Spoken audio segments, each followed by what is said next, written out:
la semaine dernière, des accords de Lausanne ont été signés entre l'Iran et la communauté internationale. Ces accords doivent encore être ratifiés à l'échéance de la fin du mois de juin, mais tous les spécialistes s'accordent que maintenant le processus est bien enclenché. Selon cet accord, l'Iran accepte les contrôles de l'Agence internationale pour l'énergie atomique qui lui permettent d'arrêter son programme qui conduit à la construction de la bombe atomique, et en échange de quoi, la communauté internationale arrête les sanctions économiques. Cet accord signe le retour de l'Iran dans la communauté internationale, et les spécialistes espèrent que comme effet collatéral, cela pourra avoir un effet stabilisant dans ce chaos, dans cette poudrière qui est actuellement le Moyen-Orient. À propos de cet accord, nous pouvons dire deux choses. D'abord, pointer l'efficacité des sanctions économiques. L'Iran est un pays riche, qui a du pétrole, des ressources. L'Iran est un pays qui a une population jeune et bien éduquée.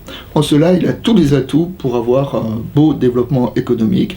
Mais nous le savons, ce développement, ces dernières années, a été très sérieusement entravé par les sanctions économiques, par l'embargo sur le pétrole et depuis quelques années en plus par le gel des avoirs des entreprises, des particuliers et des banques qui sont justement en lien avec ce programme nucléaire.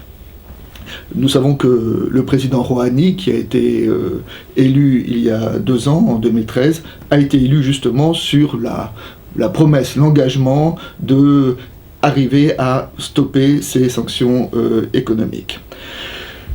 Donc, comme je le disais, cet accord montre l'efficacité de ces sanctions, ce qui pourrait être un sujet de méditation pour d'autres pays, et notamment pour la Russie, qui est en train aussi de s'enfoncer dans un isolement diplomatique et économique du fait de son attitude ambiguë en Ukraine.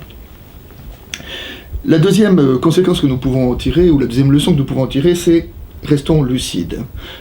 Certes, cet accord va retarder l'accès de l'Iran à la bombe atomique, mais ce pays reste ce qu'on appelle un pays du seuil, c'est-à-dire un pays susceptible à brève échéance d'avoir la bombe. Et cela est vrai de l'Iran et des pays du seuil, il y en a beaucoup dans le monde. Et nous le savons, c'est un critère de dangerosité, parce que plus nombreux seront les pays qui seront dotés de la bombe atomique, plus grand évidemment sera le risque qu'un jour une guerre nucléaire éclate. C'est la raison pour laquelle nous devons peut-être profiter de ce délai pour renforcer les traités de non-prolifération. Et dans ce domaine, notre pays, la France, qui a été assez exigeant dans les négociations avec l'Iran, ferait bien aussi de donner l'exemple et d'entreprendre une sérieuse politique de réduction de son propre arsenal nucléaire si elle veut rester crédible. Sortons de l'hypocrisie.